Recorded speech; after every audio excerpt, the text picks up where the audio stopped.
नमस्कार, जय हिंद। आज हम लोग बात करेंगे इस वीडियो में हिंदी भाषा के विकास क्रम की और जानेंगे कि कैसे संस्कृत भाषा बदलते बदलते हिंदी हो गई।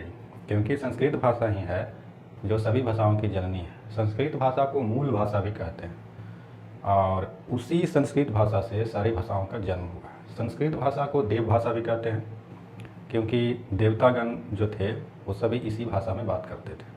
तो चलिए हम लोग आज इस वीडियो में उन सभी चीज़ों की बारे में जानकारी प्राप्त करेंगे जो हिंदी और हिंदी के विकास क्रम से या हिंदी से संबंधित है। हम लोग आज इस वीडियो में हिंदी भाषा के विकास क्रम की बात करेंगे, संस्कृत भाषा की बात करेंगे, पाली भाषा की बात करेंगे, प्राकृत भाषा की बात करेंगे, अपभ्रंश की बात करेंगे और उसके द्वारा फिर हमारे देश में जो विभिन्न प्रकार की बोलियाँ उत्पन्न हुई उन सभी चीज़ों के बारे में जानकारी आज हम लोग इस वीडियो में चर्चा करेंगे, बात करेंगे। चलिए शुरू करते हैं।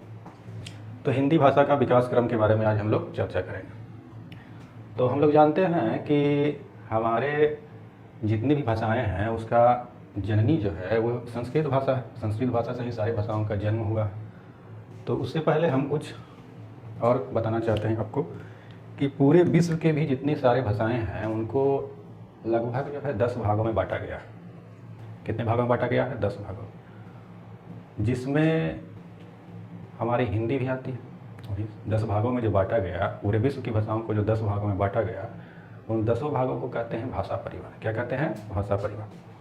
पूरे विश्व की भाषाओं को 10 भाषा परिवारों में बांटा गया है। कितने भागों में बांटा गया है? 10 भाषा परिवार। पूरे विश्व की भाषाओं को 10 भागों में बांटा गया है, जिसे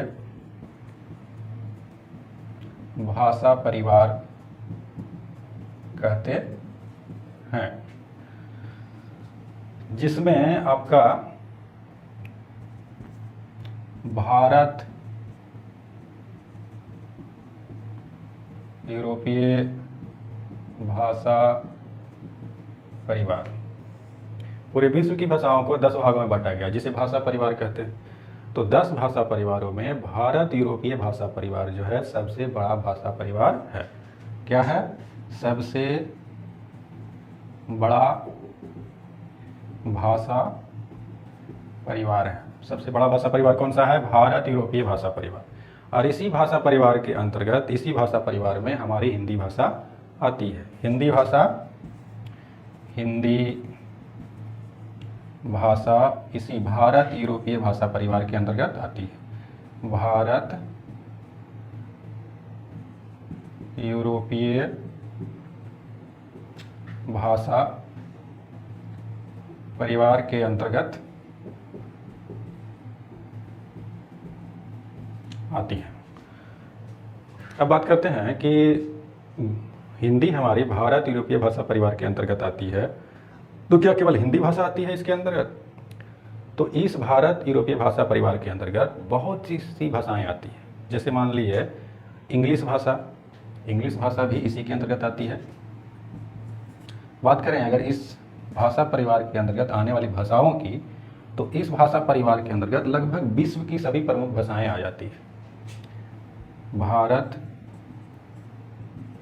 यूरोपीय भाषा परिवार। तो इसमें कौन कौन सी भाषाएं आती है?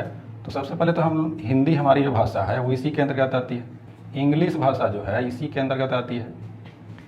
रूसी भाषा जो है इसी के अंतर्गत आती है। नेपाली, संस्कृत, लैटिन, फारसी भाषा, फारसी को पर्शियन लैंग्वेज भी कहते हैं। तो फारसी भाषा भी इसी भारत यूरोपीय भाषा परिवार के अंतर्गत ही आती है। चलिए एक बार आप देख लीजिए। पूरे विश्व की भाषाओं को 10 भागों में बांटा गया है जिसे भाषा परिवार कहते हैं, जिसमें भारत यूरोपीय भाषा परिवार सबसे बड़ा भाषा परिवार है। हिंदी भाषा जो है इसी भारत यूरोपीय भाषा परिवार के अंतर्गत आती है। भारत यूरोपीय भाषा परिवार में हिंदी के अलावा और इतनी सारी भाषाएं आती है, इतनी सारी भाषाएं उसमें सम्मिलित है। चलिए आगे अब बात करते हैं कि हमारे देश में भी तो कई तरह की भाषाएं हैं, कई तरह की बोलियां हैं, कई तरह की उपभाषा हैं।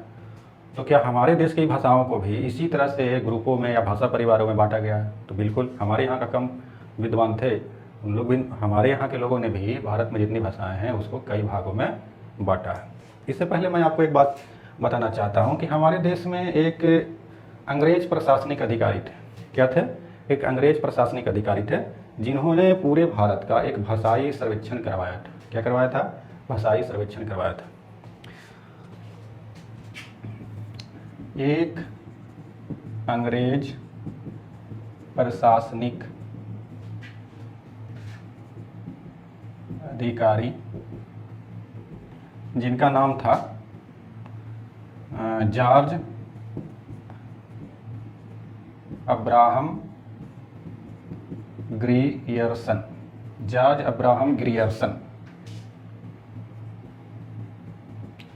तो इन्होंने पूरे भारत का एक भाषाई सर्वेक्षण करवाया, पूरे भाषाओं का सर्वेक्षण करवाया। और इनका सर्वेक्षण स्टार्ट हुआ 1894 में और इनका सर्वेक्षण समाप्त हुआ 1927 में।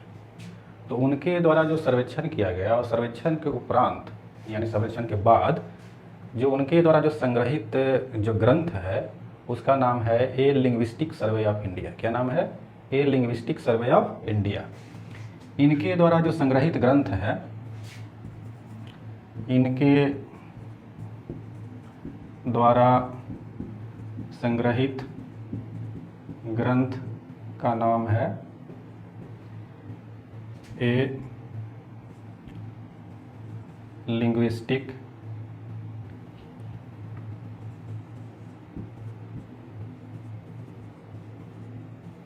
सर्वे of India. A linguistic survey of India.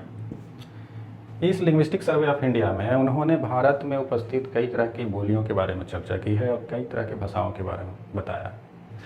उन्होंने इस सर्वे के उपरांत जो लिंग्विस्टिक सर्वे ऑफ इंडिया जो ग्रंथ है इनका, इनमें उन्होंने बताया कि पूरे भारत में 179 भाषा है। पूरे भारत में 179 यानी 179 भाषा है और 544 बोलियां। क्या है? 544 बोलियां। ये लिंग्विस्टिक सर्वे ऑफ इंडिया के अनुसार 179 भाषा है और 554 बोलियां हैं हमारे देश में, जॉर्ज अब्राहम गियर्सन के द्वारा। एक बार और देख लीजिए, हमारे देश में एक अंग्रेज प्रशासनिक अधिकारी हुए जिनका नाम था जॉर्ज अब्राहम गियर्सन। इन्होंने भारत का भाषाई सर्वेक्षण कराया। इन्होंने शुरू किया था भाषाई सर्वेक्षण करवाने का 1894 में और इनका ख़त्म हुआ 1927 में। तो इनके द्वारा जो संग्रहित ग्रंथ है उसका नाम है a linguistic survey of India. इस लिंग्विस्टिक सर्वे ऑफ इंडिया में उन्होंने बताया कि पूरे भारत में 179 भाषा है और 554 बोलियां हैं। 554 बोलियां हैं। अब बात करते हैं भारत के भाषाओं के वर्गीकरण के बारे में। भारत में जितनी भी भाषाएं हैं उसको 5 भाषा परिवारों के अंतर्गत बांटा गया है।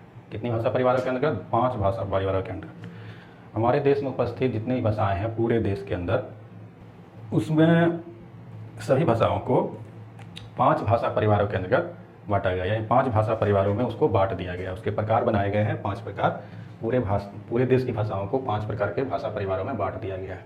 चलिए उसके बारे में नाम उसके देखते हैं। भारतीय भाषा परिवार, भारतीय भाषा परिवार।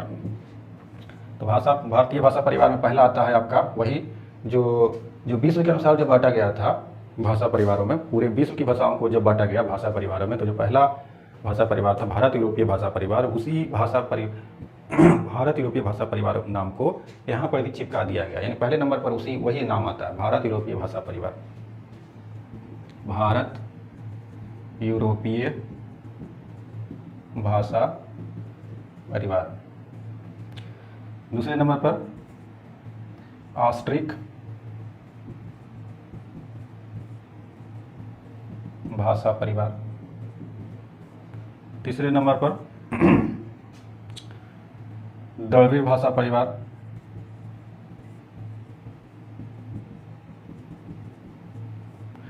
चौथे नंबर पर चीनी,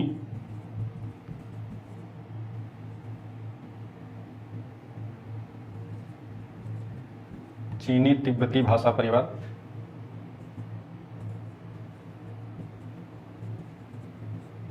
और 5वें नंबर पर और आखिरी पर है अंडमानी भाषा परिवार।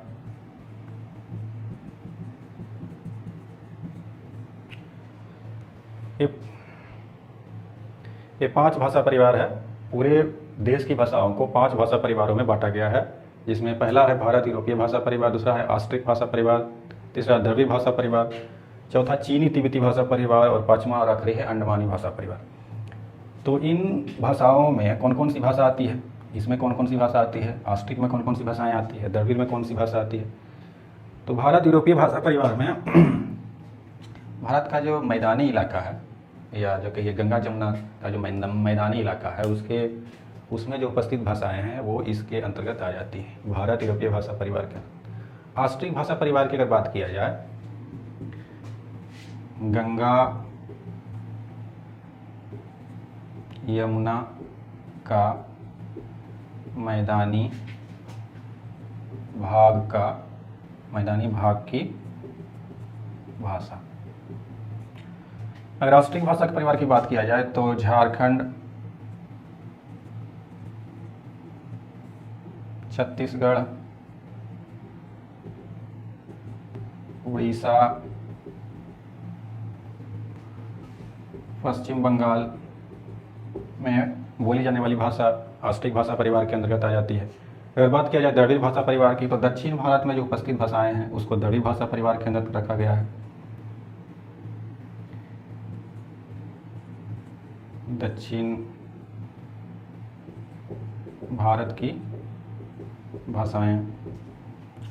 चीनी तिब्बती भाषा परिवार के अंदर बात किया जाए तो हमारे जो उत्तर पूर्व में जो उपस्थित राज्य हैं, जिसको 7 सिस्टर्स कहते हैं, उसमें उपस्थित जो भाषाएं हैं उसको इस ग्रुप में या इस भाषा परिवार के अंतर्गत रखा गया है।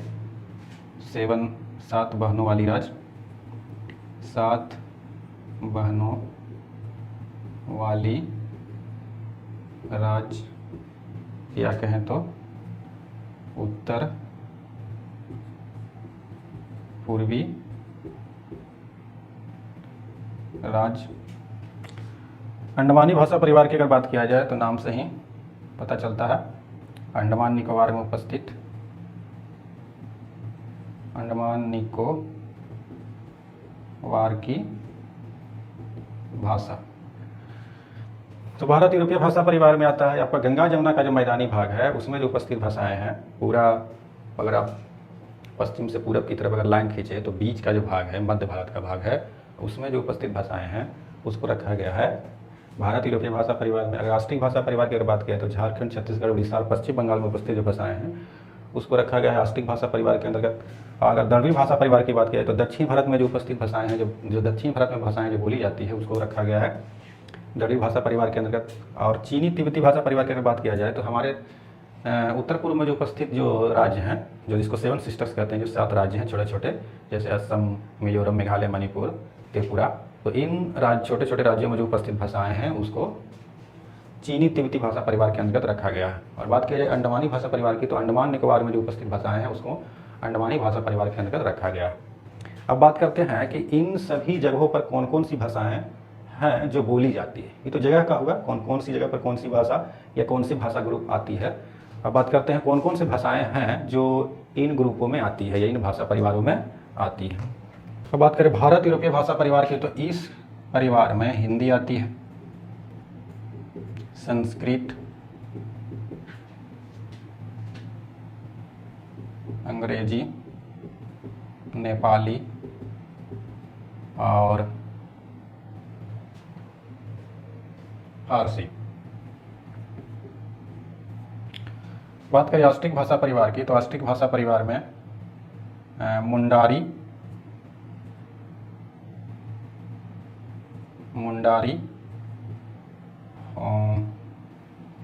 संथाली।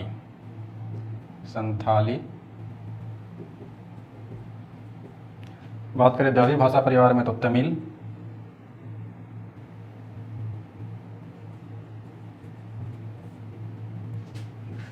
तेलुगु, कन्नड़, मलयालम भाषा। तो अगर बात करें दक्षिण भारत में, तो दक्षिण भारत में तमिल भाषा जो है सबसे बड़ी भाषा है, इसको बोलने वाले सबसे ज़्यादा लोग हैं।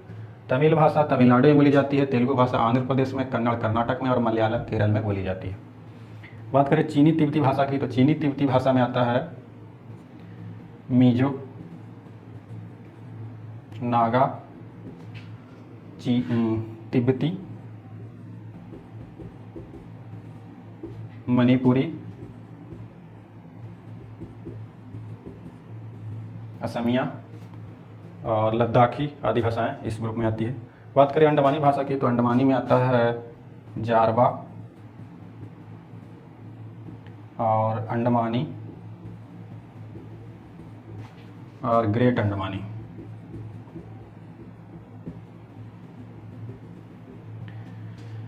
तो ये हुए भारत में उपस्थित सभी भाषाओं का भाषा ग्रुप। पूरे भारत में जो उपस्थित भाषाएं हैं उसको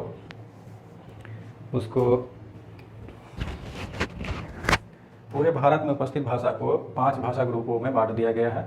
भारत यूरोपीय भाषा परिवार, ऑस्ट्रिक भाषा परिवार, द्रविड़ भाषा परिवार, चीनी तिब्बती भाषा परिवार और अंडमानी भाषा परिवार। तो भारत यूरोपीय भाषा परिवार की बात किया जाए तो इसमें हिंदी, संस्कृत, अंग्रेजी, नेपाली, फारसी आदि भाषाएं हैं।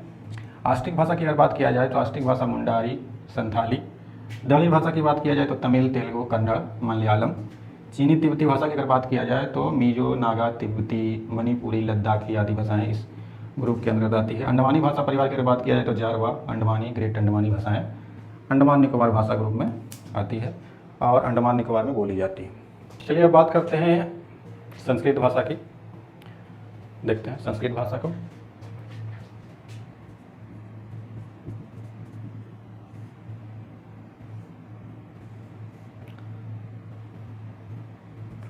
तो संस्कृत भाषा को सभी भाषाओं की जननी कहा जाता है। इसे क्या कहते हैं? सभी भाषाओं की, या क्या है? सभी भाषाओं की जननी है या माता है।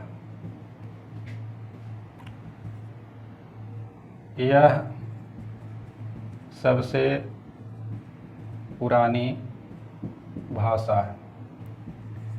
इसे देव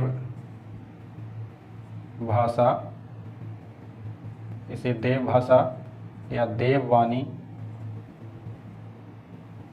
कहते हैं।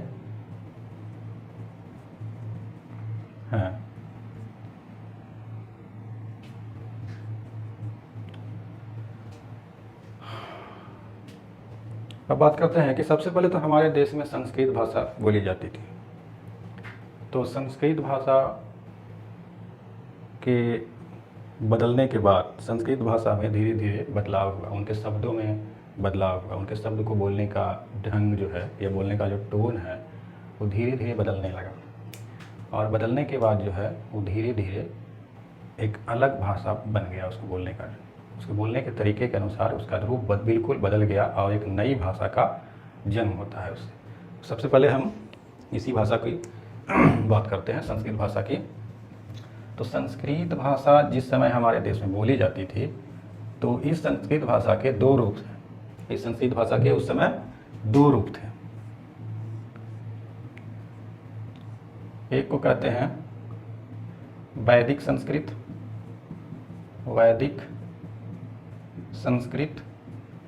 और एक का नाम है लौकिक संस्कृत।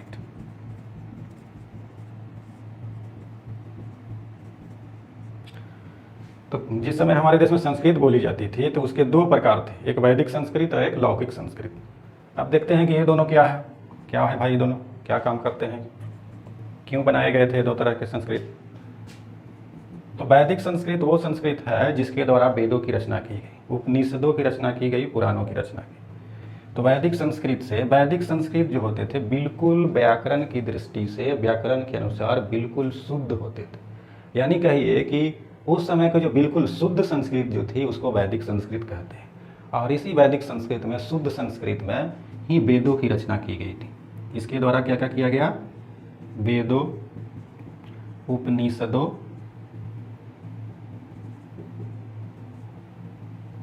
पुराणों की रचना की गई। अब बात करते हैं लौकिक संस्कृत की। तो लौकिक संस्कृत उस संस्कृत को कहते हैं जो उस समय के आम लोगों की बोलचाल की भाषा थी, यानी जो उस समय के जो लोग थे जिस भाषा में बात करते थे या जिस संस्कृत भाषा में वो बात करते थे उस संस्कृत भाषा को लौकिक संस्कृत कहते थे। तो लौकिक संस्कृत व्याकरण की दृष्टि से या व्याकरण के अनुसार बिल्कुल शुद्ध नहीं होते थे, ठीक है। तो बिल्कुल शुद्ध नहीं होते थे, ये इस तरह से हम कह सकते हैं कि लौकिक संस्कृत अशुद्ध संस्कृत होता था और वैदिक संस्कृत बिल्कुल शुद्ध संस्कृत, यानी शुद्ध संस्कृत। शुद्ध संस्कृत। और ये जो लौकिक संस्कृत है इसको हम लिख सकते हैं अशुद्ध संस्कृत।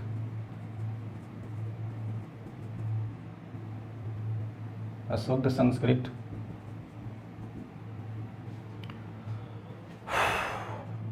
तो वैदिक संस्कृत में वेदों, उपनिषदों और पुराणों की रचना की गई। तो अब बताइए भाई, इसमें भी कुछ रचना हुआ? हाँ, हुआ है, बिल्कुल हुआ है। तो इसमें रामायण और महाभारत की रचना की गई। इसमें रामायण और महाभारत की रचना जो है लौकिक संस्कृत से की गई। तो अब बताइए कि अभी हम सबसे पहले बताए कि संस्कृत भाषा से ही जो है धीरे धीरे बदलते हुए हिंदी भाषा बनी। धीरे धीरे बदलते हुए हिंदी भाषा बनी। संस्कृत भाषा ही धीरे धीरे बदलते हुए हिंदी भाषा बनी। तो अब बताइए कि बदलाव किसका हुआ? इसका हुआ कि इसका हुआ? बदला कौन? शुद्ध संस्कृत वाले बदले कि ये वाले बदले? लौकिक संस्कृत का बदलाव हुआ कि इसका बदलाव? बताइए। तो जो बदलाव हुआ, जो भाषा का परिवर्तन हुआ, भाषा को बोलने में जो परिवर्तन हुआ, जिस भाषा के शब्दों का परिवर्तन हुआ, जैसे संस्कृत में हम बोलते हैं आम्र, आम्र माने आम। तो आम्र जो है धीरे धीरे आम बदल गया। तो आम की कौन सी में बदला? इस वाले में बदला कि इस वाले में बदला? तो ध्यान रखिए कि जब भी अगर कोई शुद्ध चीज़ होता है तो शुद्ध चीज़ में बदलाव नहीं होता है, जो अशुद्ध होता है उसी चीज़ में बदलाव होता है। और वैदिक संस्कृत जो होते थे वो शुद्ध होते थे। जैसे वेदों की रचना की गई जो शुद्ध संस्कृत के माध्यम से की गई। तो शुद्ध संस्कृत बहुत कठिन है, उसको बोलने में बहुत कठिनाई होती है और उसको याद करना भी बहुत कठिन है। उसको बोलने में या उसको लिखने में, इस संस्कृत भाषा को समझने में बहुत मेहनत की आवश्यकता है। तो जहाँ लोग ज़्यादा मेहनत समझते हैं, जहाँ लोगों को लगता है कि हाँ ज़्यादा मेहनत है, समझ में बहुत कम आ रहा है, तो उस चीज़ से लोग दूर भागते हैं। क्या भागते हैं? दूर हो जाते हैं। और जो जिस चीज़ को लोग समझते हैं, उनको समझ में आ रहा है, चाहे जैसा हो, शुद्ध हो या शुद्ध हो, जब उसको समझ में आ रहा है तो उसी चीज़ को ज़्यादा पकड़ते हैं, उसी चीज़ के ज़्यादा नज़दीक जाते हैं और उसी में बदलाव होता है। जिस चीज़ को आप लिए हुए रहेगा, जिस चीज़ में आप काम करते रहिएगा, उसी चीज़ के साथ आप कुछ नया चीज़ बनाइएगा। जिस चीज़ में आप काम कर रहे हैं तो उस चीज़ जहाँ पर आप काम कर रहे हैं, तो जिस माध्यम से आप काम कर रहे हैं उसी माध्यम में आप नयापन लाइएगा या कुछ दूसरा चीज़ बनाइएगा या कुछ आगे उसका विकास करिएगा, उसके साथ आगे बढ़िएगा। तो जैसे हम वैदिक संस्कृत छूट गया, रह गया, ये बदलाव धीरे धीरे हुआ लौकिक संस्कृत का। लौकिक संस्कृत ही धीरे धीरे बदल करके आपको हिंदी तक आया। तो अब बात करते हैं कि लौकिक संस्कृत में जब बदलाव हुआ तो लौकिक संस्कृत बदल करके कौन सी भाषा बन गई? जब बदली तो कौन सी आई, या बदलने के बाद जो भाषा बनी उसको कौन सी भाषा बोलते हैं? तो चलिए देखते हैं कि जब लौकिक संस्कृत बदली तो लौकिक संस्कृत बदलने के बाद जो भाषा आई, जो भाषा बनी, उस भाषा को कहते हैं पाली भाषा। कौन सी भाषा कहते हैं? पाली भाषा। चलिए पाली भाषा के बारे में बात करते हैं।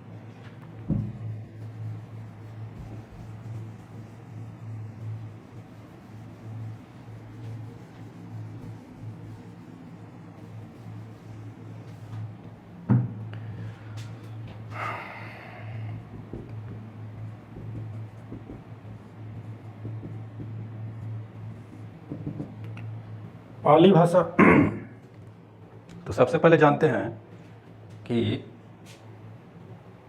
सबसे पहले तो हमारे देश में संस्कृत भाषा थी। संस्कृत भाषा के दो रूप हुए, वैदिक संस्कृत और लौकिक संस्कृत। वैदिक संस्कृत से वेदों की रचना की गई, उपनिषदों की रचना की गई, पुराणों की रचना की गई।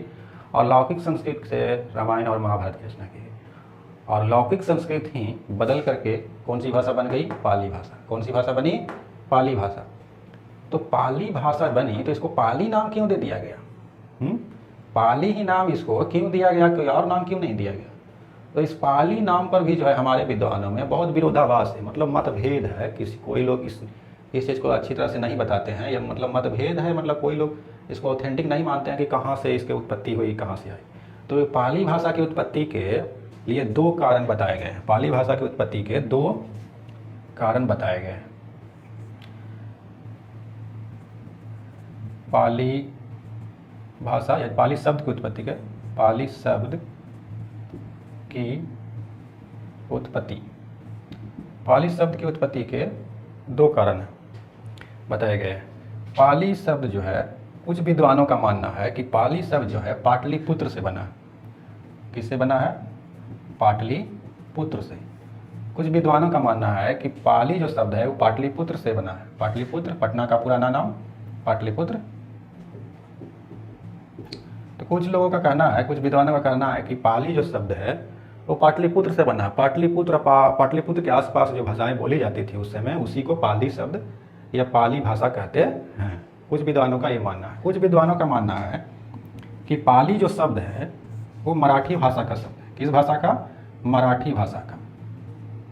मराठी भाषा जो महाराष्ट्र में बोली जाती है। तो कुछ विद्वानों का कहना है कि जो पाली जो शब्द है वो मराठी भाषा का शब्द है। क्यों भाई, क्यों मराठी भाषा का शब्द है? कैसे हम मान लें कि मराठी भाषा का शब्द है?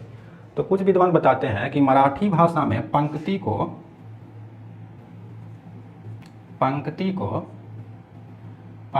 पाली कहते हैं। मराठी भाषा में पंक्ति को पाली कहते हैं। पंक्ति माने क्यारी या लाइन कहिए, तो पंक्ति को पाली कहते हैं। तो इसी पंक्ति से या पाली से जो है ये पाली भाषा बनी है। इसी से पाली भाषा बनी है। तो इस पाली भाषा की उत्पत्ति के 2 कारण बताए गए हैं। एक तो पाटलिपुत्र से और एक मराठी भाषा के पंक्ति वाले शब्द से। लेकिन कोई भी ऑथेंटिक नहीं है, लेकिन फिर भी हमारे विद्वान लोग बताते हैं, तो इसको हमको जानना पड़ता है या हमको पढ़ना ही पड़ता है। जो विद्वान लोग बताते हैं वही तो हम लोग को पढ़ना पड़ता है।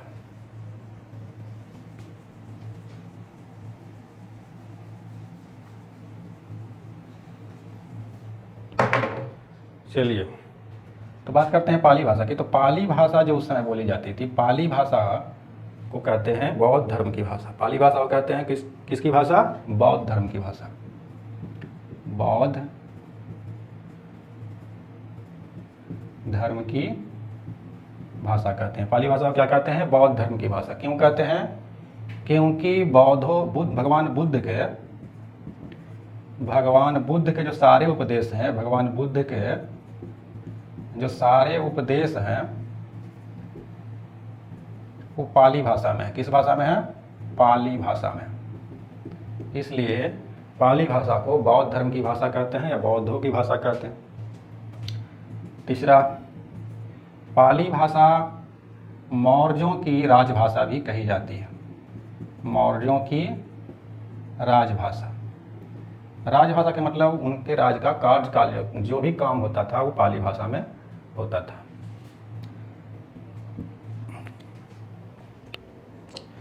फिर पाली भाषा के शब्दों का बदलाव हुआ। पहले लौकिक संस्कृत के शब्दों का बदलाव होने के बाद कौन सी भाषा बनी? पाली भाषा। फिर धीरे धीरे क्या हुआ कि इस पाली भाषा के शब्दों में भी बदलाव हुआ। क्या हुआ? बदलाव हुआ। फिर पाली भाषा के शब्दों में भी धीरे धीरे बदलाव हुआ और ये पाली भाषा फिर बदल करके कौन सी भाषा बन गई? प्राकृत भाषा। कौन सी? प्राकृत भाषा। कौन सी भाषा बनी? प्राकृत भाषा। तो सबसे पहले बात करते हैं इस प्राकृत शब्द की उत्पत्ति की।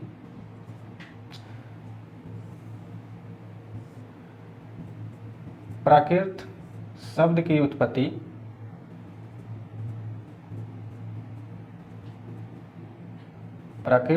उत्पत्ति प्रकृति शब्द से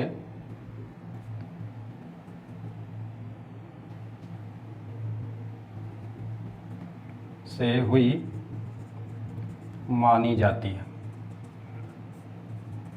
प्राकृत शब्द की उत्पत्ति प्रकृति शब्द से हुई मानी जाती है। आप मैथ में पढ़ते होंगे एक प्राकृत संख्या। क्या पढ़ते हैं? प्राकृत संख्या। प्राकृत संख्या किसे कहते हैं? तो जब गिनती हम जब 1 से शुरू करते हैं तो उसको क्या कहते हैं? प्राकृत संख्या, यानी प्रकृति की संख्या। मतलब जब आदि मानव जब शुरू से पहली बार जब गिनती गिनना शुरू किया तो उन्होंने सबसे पहले गिनती कहाँ से शुरू किया? 1 से किया। कहाँ से किया? 1 से किया। इसीलिए 1 से शुरू होने वाली गिनती को प्राकृत संख्या कहते हैं कि बिल्कुल मतलब प्राकृतिक ढंग से गिनती शुरू हुई। किस ढंग से शुरू हुई? प्राकृतिक ढंग से, प्राकृतिक ढंग से, प्राकृतिक तरीके से ये गिनती शुरू हुई 1 से। कोई भी गिनती अब पहले 0 से थोड़ी शुरू किया था। 0 का उस समय तो आविष्कार ही नहीं हुआ था। 0 के बारे में कुछ लोग पहले जानते ही नहीं थे। 0 को बाद में आविष्कार हुआ तब उसके बारे में लोग जाने। तो सबसे पहले गिनती कहाँ से शुरू हुआ? 1 से, और 1 से गिनती शुरू होने के कारण उसको प्राकृत संख्या कहते हैं। तो उसी तरह से प्राकृत शब्द की उत्पत्ति प्रकृति से हुई ऐसी मानी जाती है। दूसरी, प्राकृत भाषा को जैन धर्म की भाषा कहते हैं। क्या कहते हैं? जैन धर्म की भाषा कहते हैं। जैन धर्म की भाषा कहते हैं। प्राकृत भाषा को क्या कहते हैं जी? क्या कहते हैं बाबू? जैन धर्म की भाषा कहते हैं। प्राकृत भाषा को जैन धर्म की भाषा कहते हैं। क्यों कहते हैं? काहे कहते हैं जी? क्यों कहते हैं? क्योंकि भगवान महावीर के जी के जो सारे उपदेश हैं, भगवान महावीर जी के जो सारे उपदेश हैं वो किस भाषा में दिए गए हैं? कि सारे उपदेश प्राकृत भाषा में दिए गए हैं। किस भाषा में दिए गए हैं? प्राकृत भाषा में दिए गए हैं। इसलिए प्राकृत भाषा को जैन धर्म की भाषा कहते हैं। पाली भाषा में एक और चीज़ है, पाली भाषा को उपदेश की प्रथम भाषा कहते हैं। उपदेश की प्रथम भाषा। क्यों भाई? क्योंकि सबसे पहले उपदेश इसी भाषा में दिया गया। भगवान बुद्ध जी ने जो अपना पहला उपदेश दिया सारनाथ में, सारनाथ यूपी में पड़ता है, बनारस के बगल में, तो सारनाथ में जो अपना पहला उपदेश दिया वो पाली भाषा में ही दिया। इसलिए पाली भाषा को उपदेश देने की प्रथम भाषा भी कहते हैं, क्योंकि प्रथम बार उपदेश इसी भाषा में दिया गया। प्राकृत भाषा की बात करें तो प्राकृत शब्द की उत्पत्ति प्रकृति शब्द से हुई मानी जाती है। और जैन धर्म की भाषा इसको कहते हैं। प्राकृत भाषा को जैन धर्म की भाषा कहते हैं। क्यों कहते हैं? क्योंकि भगवान महावीर के सारे उपदेश इसी भाषा में दिए गए हैं। अब बात करते हैं कि इसके बाद कौन सी भाषा आई। प्राकृत भाषा के बाद कौन सी भाषा आई? अब इसके बाद भी तो कुछ आई होगी। ये भाषा का एकदम फिक्स हो गया। इस भाषा में भी, इस भाषा के शब्दों में भी धीरे धीरे बदलाव हुआ। प्राकृत भाषा के शब्दों में भी धीरे धीरे बदलाव हुआ। प्राकृत भाषा के शब्दों में भी धीरे धीरे बदलाव हुआ और ये बदल करके कौन सी भाषा बन गया? अपभ्रंश भाषा। कौन सी भाषा? अपभ्रंश भाषा।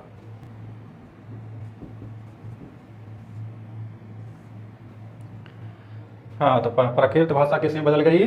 अपभ्रंश भाषा में। कौन सी भाषा? अपभ्रंश भाषा। कौन सी भाषा में जी? अपभ्रंश भाषा। अभी अपभ्रंश क्या है जी? माथा खैले है। अपभ्रंश शब्द क्या है?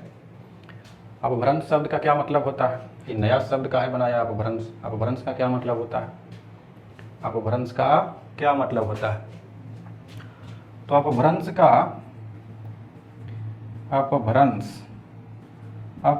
का अर्थ होता है पतन। क्या होता है? पतन, कमी, गिरावट। तो भाई यहाँ किसका गिरावट हो रहा है? यहाँ किसका पतन हो रहा है?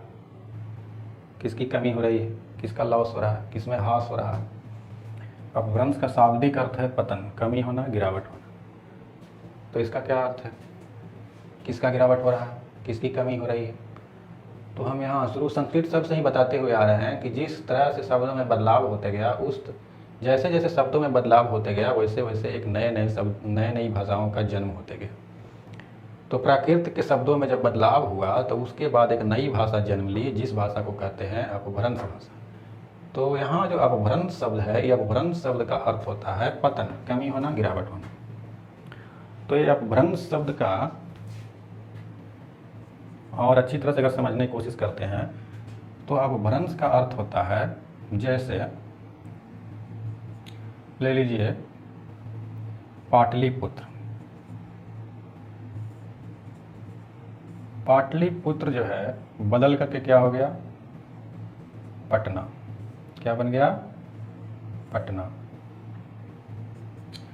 राजगृह, राजगृह बदल करके क्या हो गया, राजगीर।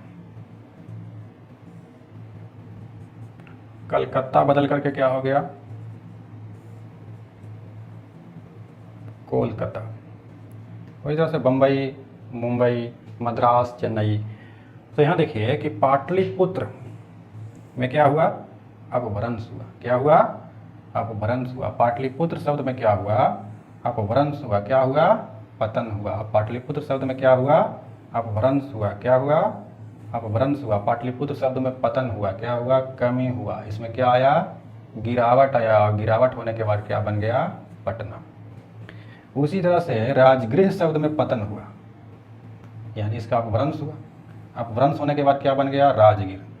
कलकत्ता में अपभ्रंश हुआ। अपभ्रंश होने के बाद क्या बन गया, कोलकाता। यानी कोई शब्द अपभ्रंश होकर के, कोई शब्द में अपभ्रंश होकर के उसका एक अलग नाम हो जाता है, कुछ उसमें चेंज हो जाता है, उसका नाम कुछ बदल जाता है।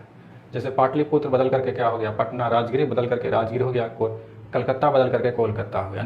यानी पाटलिपुत्र शब्द में अपभ्रंश हुआ और यह अपभ्रंश होकर के पटना बन गया। और राजगीर शब्द में अपभ्रंश हुआ, अपभ्रंश होकर के क्या बन गया, राजगीर। और कलकत्ता शब्द में अपभ्रंश हुआ और अपभ्रंश होकर के क्या बन गया, कोलकाता।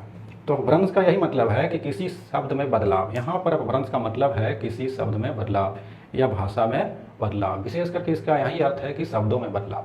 आखिर जो इतनी सारी जो भाषाएं बन रही है, वो भाषाएं इसी कारण से बन रही है कि हर बार, हर समय में जो है उसके शब्दों में बदलाव हो रहा है और बदलाव होकर के नई भाषा बन जा रही है। हाँ, तो हम लोग बात किए अपभ्रंश के बारे में। तो अपभ्रंश का अर्थ होता है क्या, पतन। अपभ्रंश का क्या अर्थ होता है, पतन या बदलाव, कमी, गिरावट। दूसरा, ये जो अपभ्रंश भाषा जब बनी तो इस अपभ्रंश भाषा में कुछ लेखक हुए, उन्होंने कुछ लिखा कि नहीं लिखा, या हुए तो कौन हुए, रचना किए तो कौन सी रचना किए। तो अपभ्रंश काल के एक बहुत बड़े कवि हैं जिनका नाम है स्वयंभू। क्या नाम है, स्वयंभू। क्या नाम है जी, स्वयंभू। स्वयंभू, क्या नाम है, स्वयंभू। सबसे बड़े कवि, इस काल के सबसे बड़े कवि, सबसे बड़े कवि। अपभ्रंश काल के सबसे बड़े कवि कौन हुए, स्वयंभू। इनकी रचना का नाम है, इनकी रचना का नाम है, इनकी रचना का नाम है, इनकी रचना का नाम है दोउम चरियु। दोउम चरियु, बहुत अटपटा नाम है जी। दोउम चरियु, ये एक जो है राम काव्य है, राम काव्य। इस काल के सबसे बड़े कवि हुए स्वयंभू, ठीक है। और इनकी रचना का नाम है दोउम चरियु। और ये दोउम चरियु जो है इनकी सबसे पहली रचना है इस काल की। और ये क्या है, एक राम काव्य है। दूसरी, स्वयंभू को हमारे जो है विद्वान लोग स्वयंभू को जो है अपभ्रंश काल का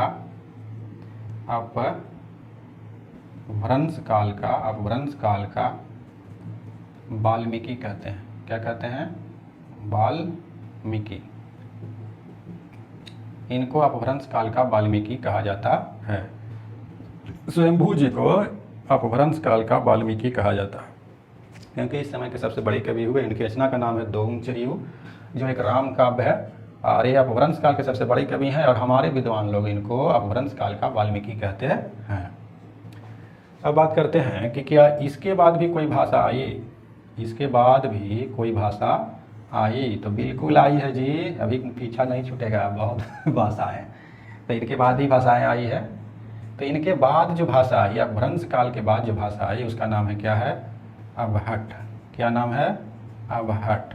क्या नाम है जी? अबहट। एकदम हद हो गया भाषा का, बदलते बदलते एकदम हद कर दिया जी। तो अब हद हो गया जो क्या आया एकदम अबहट। क्या हो गया? अबहट। तो ये अबहट क्या आ गया? अपभ्रंश जो बदला, अपभ्रंश भाषा बदल करके क्या हो गया? अबहट भाषा। अब जो है ये अबहट क्या है? अबहट, ये अब अबहट क्या है जी? ये अबहट क्या है? ये अबहट क्या है? अबहट का मतलब क्या होता है? अबहट शब्द क्यों बनाया गया है? किस लिए यहाँ पे लिखा गया? अगर अपभ्रंश काल के बाद की अगर भाषा बनाया है इसको, तो ये अबहट भाषा का क्या मतलब है? ये अबहट शब्द का क्या मतलब है? ठीक है, अबहट शब्द का क्या मतलब है?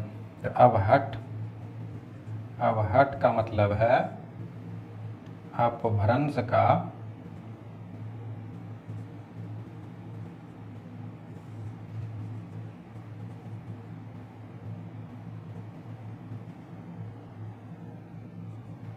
अबहट का मतलब है अपभ्रंश का अपभ्रंश। मतलब अपभ्रंश के भी अपभ्रंश अगर कर दिया जाए तो उसको क्या कहेंगे? अबहट। इसको क्या कहेंगे? अबहट। इसको परवर्ती अपभ्रंश भी कहते हैं। क्या कहते हैं?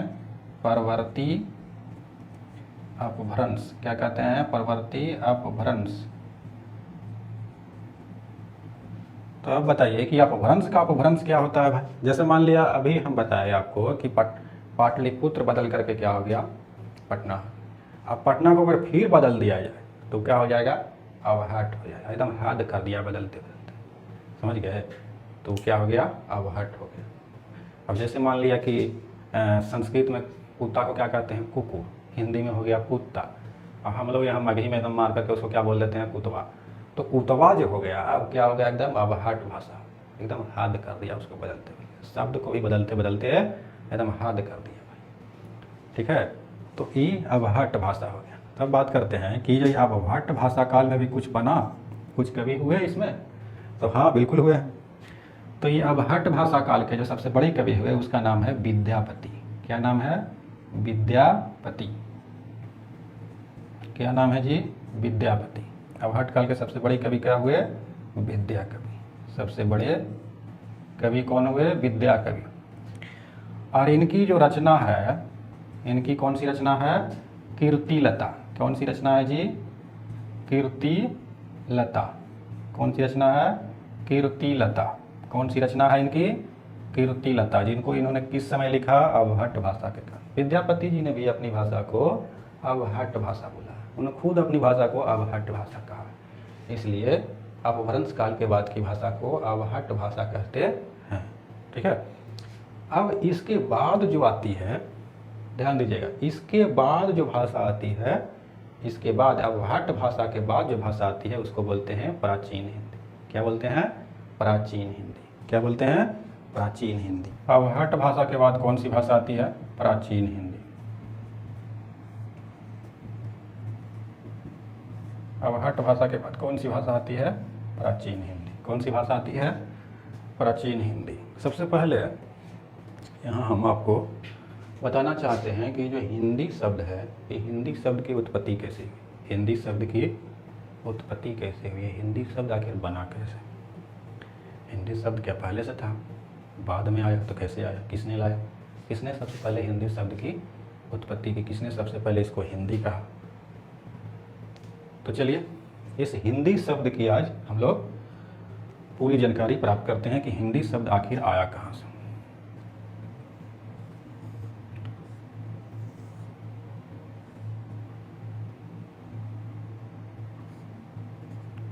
तो हिंदी शब्द, सबसे पहले तो ये जानिए कि हिंदी जो शब्द है वो खुद हिंदी का नहीं है। कहने का मतलब जो हिंदी शब्द है वो खुद हिंदी भाषा का शब्द नहीं है। तो कौन सी भाषा का शब्द है भाई? तो हिंदी एक फारसी भाषा का शब्द है। हिंदी क्या है? एक क्या है? फारसी भाषा का शब्द है। कौन सी भाषा? फारसी भाषा का शब्द है। फारसी भाषा का शब्द है। दूसरा बात करते हैं कि फारसी भाषा क्या है भाई, ये फारसी और ये क्या है। तो फारसी जो सब भाषा है, फारसी भी एक भाषा ही है। तो फारसी शब्द जो है ये एक ईरानी भाषा है। फारसी भाषा कौन सी है, एक ईरानी भाषा है। फारसी भाषा कौन सी है, एक ईरानी भाषा है। फारसी भाषा एक ईरानी भाषा है, ईरानी भाषा है। अब बताइए कि जब देशवा के नाम है ईरानी तो ये भाषा के नाम फारसी कैसे हो गए, ये बताइए। जब देशवा के नाम ईरानी है तो ये भाषा के नाम फारसी कैसे हो गए। तो ईरान का जो है पुराना नाम क्या था, फारस। ईरान का पुराना नाम क्या है, पुराना नाम है क्या जी, फारस। क्या है, फारस। अब फारस की भाषा क्या कहलाएगा, फारसी। फारस की भाषा क्या कहलाएगा, फारसी। क्या कहलाएगा, फारसी। क्या कहलाएगा, फारसी। इसको पर्शियन लैंग्वेज भी कहते हैं। इसे क्या कहते हैं, पर्शियन लैंग्वेज। क्या कहते हैं जी, पर्शियन लैंग्वेज या पर्शियन भाषा। हम लोग हिंदी पढ़ रहे हैं तो हिंदी ज़्यादातर यूज करेंगे, तो इसको पर्शियन भाषा भी कहते हैं। तो इतना हो गया फारसी भाषा के बारे में। तो बात करते हैं कि इन लोग का एक धर्म भी है। बहुत से ईरानी लोग हमारे देश में भी रहते हैं जिनका भाषा फारसी है और उनके धर्म को पारसी धर्म कहते हैं। कौन सा धर्म कहते हैं, पारसी धर्म कहते हैं। जैसे रतन टाटा जी हैं जो किस धर्म के हैं, पारसी धर्म के हैं। जैसे हमारे बॉलीवुड में एक एक्टर हैं जिनका नाम है बोमन ईरानी। क्या नाम है, बोमन ईरानी। तो उनके जो टाइटल नाम है जो ईरानी, वो इसी ईरान देश का है। उन्होंने अपना जो अभी जो मूल उनका जन्म स्थान जो है वो अभी तक उसमें जुड़े हुए हैं, कहाँ का, ईरान का। यानी नाम है उनका क्या लिखे हैं, बोमन ईरानी। तो बोमन ईरानी जी जो भी हैं वो क्या है, फारस देश के हैं या ईरान देश के हैं, इसलिए उन्होंने अपना नाम क्या पीछे जो है टाइटल का यूज़ किया है, बोमन ईरानी। ठीक है। तो अब बात करते हैं कि जो फारसी जो भाषा में क्या होता है कि फारसी भाषा जानने वाले या ईरानी लोग जो हैं वो स जो वर्ण है, इस स वर्ण का जो है बहुत कम उच्चारण करते हैं। ये जो स वर्ण है, फारसी लोग जो होते हैं उस स वर्ण का बहुत कम उच्चारण करते हैं। फारसी लोग स वर्ण को बहुत कम उच्चारण करते हैं, स वर्ण का बहुत कम उच्चारण करते हैं। फारसी लोग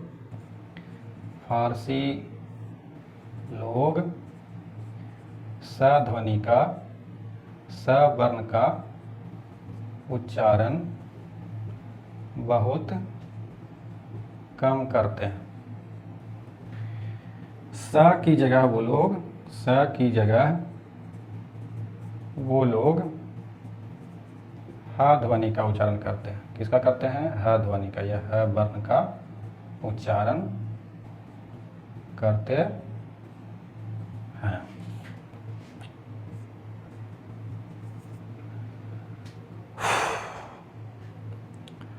तो जब सबसे पहले फारसी लोग हमारे देश में आए, तो उस समय, पुराने समय में या बहुत पहले, जब भी हमारे देश में कोई लोग आते थे या हमलावर आते थे या खाना बदोश जातियाँ आती थी या विदेशी आक्रमणकारी जब हमारे देश में आते थे, तो वो भारत के पश्चिमोत्तर द्वार से आते थे। यानी भारत के उत्तर पश्चिम से होकर के आते थे। जिस समय हमारा देश का बंटवारा नहीं हुआ था, उस समय से पहले की बात है, तो पश्चिमोत्तर द्वार से आते थे। उस पश्चिमोत्तर द्वार को सिंह द्वार भी कहते हैं, लायन गेट। उस पश्चिमोत्तर द्वार को लायन गेट या सिंह द्वार भी कहते हैं। तो उसी सिंह द्वार के द्वारा जो है विदेशी यात्री हमारे देश में प्रवेश करते थे। तो जब वो विदेशी यात्री हमारे देश में प्रवेश करते थे, तो जब वो हमारे देश में प्रवेश करते थे, तो वो लोग सबसे पहले जो उनका नज़र जाता था, जो वो सबसे पहले देखते थे, वो देखते थे किसको, सिंधु नदी को। क्या देखते थे, सिंधु नदी को। किस नदी को देखते थे, सिंधु नदी को। किस नदी को देखते थे, सिंधु नदी को। इसको थोड़ा सा हम मिटा रहे हैं। तो ईरानी लोग जो है सबसे पहले दर्शन किस पे करते थे, सिंधु नदी के। तो ईरानी लोग सबसे पहले क्या किए है कि जब हमारे देश में प्रवेश किए तो उन्होंने सबसे पहले दर्शन किए सिंधु नदी के। तो सिंधु नदी का क्षेत्र होने के कारण, अपने देश का सिंधु नदी का क्षेत्र होने के कारण ईरानी लोग हमारे देश को सिंधु नदी का देश कहने लगे। किस नदी का देश कहने लगे? ईरानी लोग सिंधु नदी को देश कहने लगे। ईरानी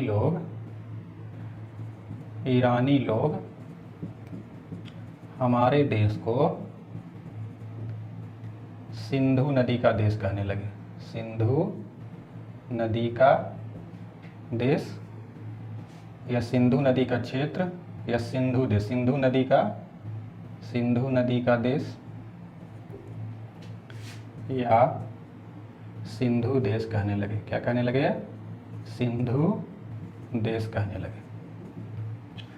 तो अभी हमने आपको बताया कि ईरानी जो लोग थे वो स को बहुत कम उच्चारण करते हैं। क्या करते हैं? स का बहुत कम उच्चारण करते हैं। स का बहुत कम उच्चारण करते हैं। स का बहुत कम उच्चारण करते हैं। सिंधु बहुत कम उच्चारण करते हैं। तो ईरानी लोग क्या किए कि सिंधु में जो सी है, हमारे देश को वो लोग सिंधु देश बोलते थे, तो वो लोग क्या किए कि जो सिंधु में जो सी है, यहाँ पर जो सी वर्ण है, जो स वर्ण है, उस स को वो लोग क्या कर दिए? ह कर दिए। क्या कर दिए? ह। क्या कर दिए? ह। और उसको क्या बोलने लगे? सिंधु। क्या बोलने लगे? हिंदू। क्या बोलने लगे? हिंदू। अब आप 10 बार इसको हिंदू बोलिए, हिंदू हिंदू हिंदू हिंदू हिंदू हिंदू, तो आपको हिंदू आ जाएगा। क्या हो जाएगा? हिंदू। क्या बन जाएगा? फिर ये हिंदू जो है बदल गया किस में? हिंदू में। किस में बदल गया? हिंदू में। किस में बदल गया? हिंदू में। तो वो लोग इस देश को फिर क्या बोलने लगे? हिंदू देश। क्या बोलने लगे? हिंदू देश। क्या बोलने लगे? हिंदू देश। और इस देश की भाषा को क्या बोलने लगे? हिंदी। और इस देश की भाषा को क्या बोलने लगे? हिंदी। इस देश की भाषा को यानी अपने देश भारत की भाषा को क्या बोलने लगे? हिंदी। और इस देश की भाषा को क्या बोलने लगे? हिंदी। क्या बोलने लगे? हिंदी। हिंदी का जो शाब्दिक अर्थ होता है, क्या होता है? हिंद का। हिंदी का मतलब होता है हिंद का। हिंदी का मतलब हिंद का। हिंदी का मतलब हिंद का। यानी हिंदू देश की जो भाषा हुई उसी को क्या कहेंगे हम लोग? हिंदी। उसी को क्या कहेंगे? हिंदी। अब बात करते हैं कि हिंदी जो शब्द है उसको सबसे पहले किसने लिखा या बतलाया? हिंदी जो शब्द है उसको सबसे पहले किसने बतलाया या लिखा या हमको कह करके बताया कि हमारे देश की भाषा हिंदी है? या हिंदी शब्द का उच्चारण जो है सबसे पहले किसने किया? हिंदी शब्द का उच्चारण सबसे पहले किसने किया या हिंदी शब्द को सबसे पहले किसने अपनी पुस्तक में इसको लिखा? किसने सबसे पहले इसको अपनी पुस्तक में लिखा? चलिए तो बात करते हैं कि हिंदी शब्द को सबसे पहले जो है किसने उच्चारण किया? हिंदी शब्द को सबसे पहले किसने बताया? हिंदी शब्द को किसने अपनी रचनाओं में सबसे पहली बार वर्णन किया, लिखा, बतलाया? तो हिंदी शब्द को सबसे पहली बार जो वर्णन किया, जो अपनी पुस्तक में या अपनी रचनाओं में उसको लिखा, उस व्यक्ति का नाम है अमीर खुसरो। क्या नाम है? अमीर खुसरो। उस व्यक्ति का क्या नाम है? अमीर खुसरो। अमीर खुसरो। अमीर खुसरो। इस अमीर खुसरो ने एक फारसी हिंदी शब्दकोश की रचना की थी। अमीर खुसरो जी ने एक फारसी हिंदी शब्दकोश की रचना की थी। क्या की थी? एक शब्दकोश की रचना की थी। कौन सी शब्दकोश? हिंदी फारसी शब्दकोश। अमीर खुसरो जी ने एक शब्दकोश की रचना की थी जिसका नाम था खालिक वरी। क्या नाम था? खालिक वारी। क्या नाम था? खालिक वारी। तो इस खालिक वरी में ध्यान दीजिएगा, इस खालिक वरी में अमीर खुसरो जी ने 2 शब्द का इस्तेमाल किया था। एक हिंदवी। 2 शब्द का इस्तेमाल किया था, हिंदवी और एक हिंदी। किस लिए इस्तेमाल किया था जी? किस लिए इस्तेमाल किया था? खालिक बारे में अमीर खुसरो जी ने एक हिंदी फारसी शब्दकोश, ये क्या है? हिंदी फारसी हिंदी फारसी शब्दकोश, जिसका नाम है खालिक बरी। और इस खालिक बरी में उन्होंने दो शब्द का बहुत बार उच्चारण किया है या लिखा है। एक शब्द है हिंदवी और दूसरा है हिंदी। तो हिंदवी क्या है और हिंदी क्या है, किस लिए यूज किया था इन दोनों शब्दों का? तो इन दोनों शब्दों का इस्तेमाल अमीर खुसरो जी ने हमारे देश की भाषा के लिए किया था। किस लिए किया था? हमारे देश की भाषा के लिए, हिंदवी शब्द का भी और हिंदी शब्द का। तो अमीर खुसरो जी ने हमारे देश की भाषा के लिए हिंदवी और हिंदी, हिंदवी और हिंदी दोनों शब्दों का इस्तेमाल किया था। तो उन्होंने हिंदवी शब्द को इस खालिक बारी में 30 बार मतलब इसका जिक्र किया, 30 बार जिक्र किया है हिंदवी का, 30 बार जो है इसमें जिक्र किया गया है, 30 बार जिक्र किया गया है। और हिंदी को जो है 5 बार किया गया है। हिंदी को कितनी बार किया गया है? 5 बार जिक्र किया गया है। किस लिए किया गया है? अपने देश की भाषा के लिए। किस लिए किया गया है? अपने देश की भाषा के लिए।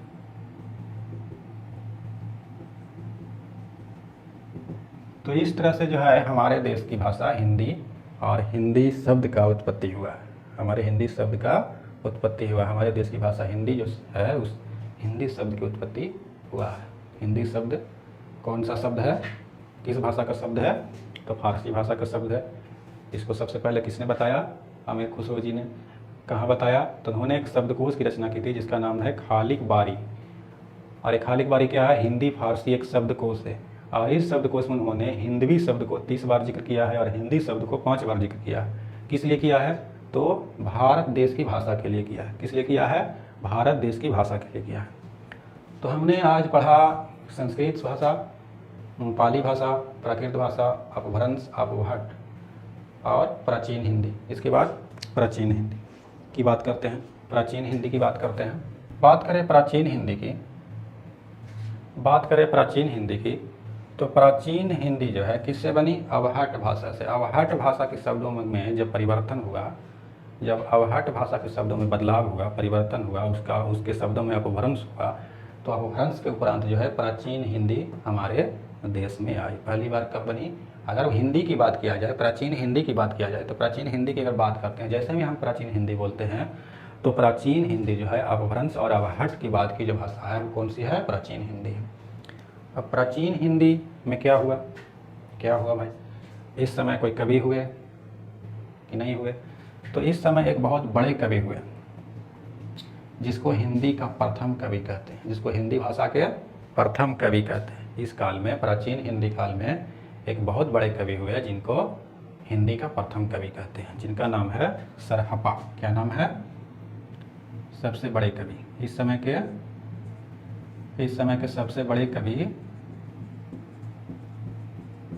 सबसे बड़े कवि का नाम है सरहपा। क्या नाम है? सरहपा। सबसे बड़े कवि का नाम क्या है? सरहपा। सरहपा को और क्या कहते हैं? हिंदी भाषा का पहला कवि। सरहपा क्या है? सरहपा हिंदी भाषा के पहले कवि हैं। क्या है? पहले कवि, मतलब प्रथम कवि, सबसे पहला कवि जो है यही है। तो इन्होंने कुछ रचना भी की थी। तो हाँ, इनका जो सबसे प्रथम रचना है उसका नाम है दोहा कोश। क्या नाम है? दोहा कोश। क्या नाम है जी? दोहा कोश। क्या है इनकी रचना? किसकी रचना है? सरहपा की रचना। किसकी रचना है? सरहपा की रचना। क्या है? दोहा कोश।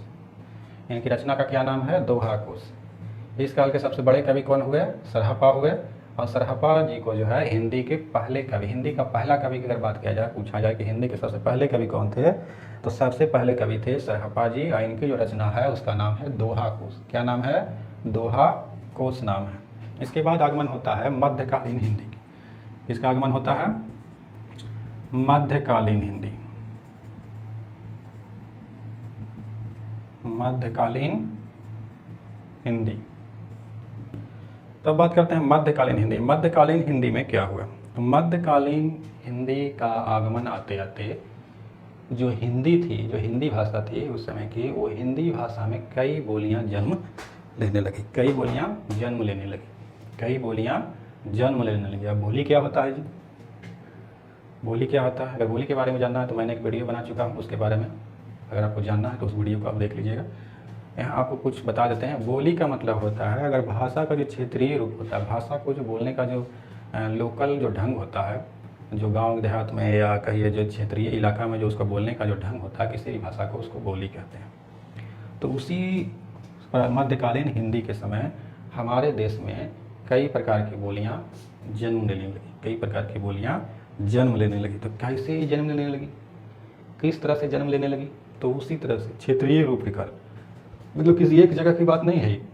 तो हमारे देश में जगह के अनुसार कुछ जगह में अलग उस तरह की बोली बोलने जाने लगी, किसी जगह में अलग तरह की बोली बोलने लगी। मतलब जगह के अनुसार, क्षेत्र के अनुसार जो है उस समय कई तरह की बोलियाँ जो है उत्पन्न होने लगी। तो अगर बात करें मध्यकालीन हिंदी की, तो मध्यकालीन हिंदी में कौन कौन सी ऐसी बोलियाँ हैं जो उस समय जन्म लेने लगी? तो अगर बात करते हैं उसकी, तो उस समय जो है हमारे देश में इस समय जो बोलियाँ जो जन्म ली, उस बोलियों का नाम है, 3 बोलियाँ उस समय बहुत प्रमुख थी, जिसका नाम है ब्रज भाषा। क्या नाम है? ब्रज भाषा। क्या नाम है जी? ब्रज भाषा। और दूसरा क्या नाम है? अवधी। क्या नाम है? अवधी। तीसरा क्या है? खड़ी बोली। तीसरा क्या है? खड़ी बोली। अब ये तीनों चीज़ के बारे में हम अच्छी तरह से जानकारी, आपको एक अलग वीडियो बनाएंगे जिसमें इन तीनों बोलियों के बारे में आपको अच्छी तरह से हम बताएंगे। अभी सिर्फ इतना ही जानिए कि मध्यकालीन हिंदी जो है में 3 बोलियाँ मुख्य रूप से उत्पन्न ली। ये तीनों बोलियाँ हैं, भाषा नहीं है, तीनों बोलियाँ हैं, जिसमें ब्रज भाषा जो है प्रमुख है। ब्रज भाषा क्यों प्रमुख है? क्योंकि जो ब्रज भाषा में जो है अधिकतर साहित्यिक रचनाएँ की गई है, इसलिए इसको बोली होने के बाद भी जो है इसमें भाषा लगा दिया गया। क्यों? क्योंकि इसमें जो है अधिक साहित्य की रचना की गई है। उसके बाद अवधी है। अवधी जो अवध में बोली जाती थी, अवध मतलब अयोध्या, अयोध्या और उसके आसपास के क्षेत्रों में जो बोली बोली जाती थी उसको अवधी बोलते हैं। ब्रज भाषा का जो मुख्य केंद्र था वो मथुरा था। इसका मुख्य केंद्र कहाँ था? मथुरा। और मथुरा के आसपास जो बोली बोली जाती थी उसको ब्रज भाषा कहते हैं। और अवधी का मुख्य केंद्र था कहाँ? अयोध्या। और खड़ी बोली का जो मुख्य केंद्र था मेरठ, उत्तर प्रदेश का मेरठ मुख्य केंद्र था। इसके बारे में पूरी तरह से जानकारी हम आपको एक अलग वीडियो में देंगे, अभी इतना ही आप इसको जानिए। इसके बाद आता है आपका आधुनिक हिंदी। आधुनिक हिंदी, आधुनिक हिंदी की बात करें तो आधुनिक हिंदी जो है हमारे देश में 1850 के बाद का जो हिंदी होता है उसको आधुनिक हिंदी के रूप में गिनती की जाती है। तो 1850 के बाद जो है हमारे देश में बहुत से कवि, बहुत सी रचनाएँ, बहुत सी नए नए कवि हुए, जैसे प्रेमचंद, नानक, कबीर जी तो हमारे इसी काल में हो गए थे, प्राचीन हिंदी के समय ही हो गए थे इसी समय।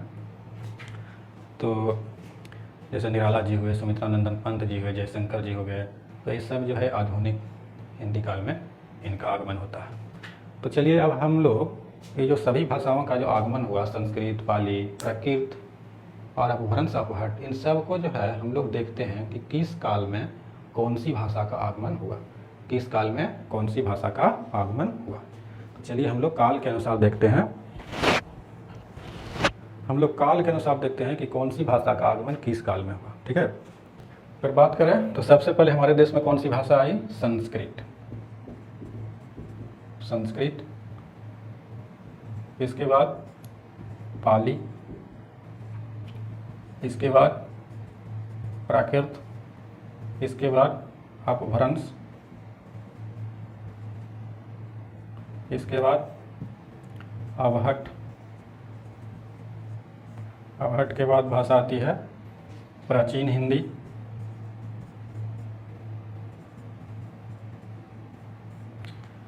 प्राचीन हिंदी के बाद आती है मध्यकालीन हिंदी,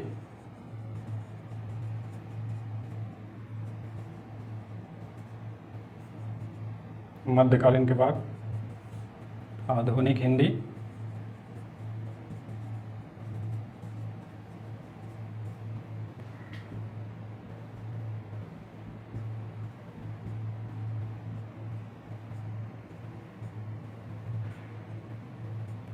तो संस्कृत भाषा हमारे देश में 1500 ईस्वी पूर्व से 1500 ईस्वी पूर्व से 500 ईस्वी पूर्व तक बोली जाती थी। 500 ईस्वी पूर्व तक बोली जाती थी। बात करें पाली भाषा की, तो पाली भाषा 500 ईस्वी पूर्व से 1 ईस्वी तक बोली जाती थी। अब ईस्वी पूर्व क्या है? ईस्वी पूर्व क्या है जी? तो ईसा मसीह के जन्म से पहले के समय को ईस्वी पूर्व कहते हैं। ईसा मसीह के जन्म से पहले के समय को ईस्वी पूर्व कहते हैं, और ईसा मसीह के जन्म के बाद के समय को सिर्फ ईस्वी कहते हैं। क्या कहते हैं? ईस्वी कहते हैं। तो प्राकृत भाषा की अगर बात किया जाए तो प्राकृत भाषा 1 ईस्वी पूर्व से 1 ईस्वी से 500 ईस्वी तक के समय को प्राकृत भाषा का काल कहते हैं, और 500 ईस्वी से 1000 ईस्वी तक के काल को अपभ्रंश का काल कहते हैं, और 1000 ईस्वी से 1100 ईस्वी तक के काल को अवहट का काल कहते हैं। बात करें प्राचीन हिंदी की, तो 1100 ईस्वी से 1400 ईस्वी तक के काल को प्राचीन हिंदी कहते हैं। बात करें मध्यकालीन हिंदी की, तो 1400 ईस्वी से 1850 ईस्वी तक के काल को मध्यकालीन हिंदी कहते हैं, और 1850 से वर्तमान समय तक के काल को